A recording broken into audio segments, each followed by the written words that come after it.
Yan, dahil wala kaming pambayad sa labor, yan, siya na lang ang gumawa. Kung ayan ay ipapagawa sa magkano kaya ang labor niyan? Kung ipapagawa yan sa labas, 800 ang welder. 800 ang welder. Tapos syempre materialis pa. Sa isang araw yun 800. Ay buti kung kaya ng isang araw. Kung mga dalawang araw, tatlong araw gagawin, di 800 a day. Sabi mo, ang Mabuti ngayon. Yan, mahirap yan Tapos may mga design pa di kahit pa paano, nakalibre na sa welding. Materialis na lang ang binili namin.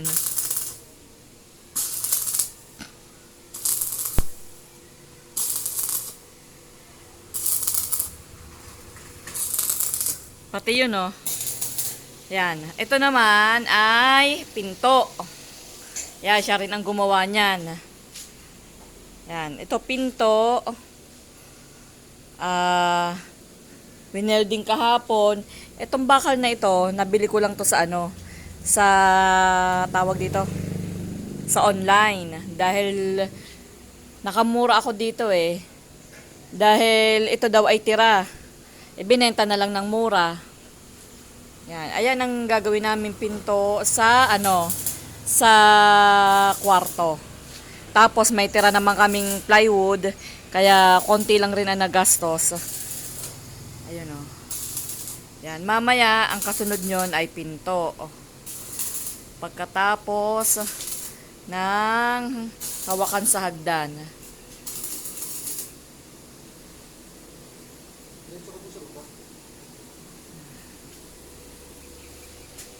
Yan, yung pinto, dito ilalagay. Tapos, ito yung plywood na ikakabit. Ito, tira lang to Kaya talagang konti lang ang nagastos. Medyo naka-minus-minus. Tapos, sa labor, minus din. Ayun hanggang doon Yan. Kung ibabayad mo pa yan, pakain mo na, 800 pa ang labor, at least, ito, sandali lang. Tapos,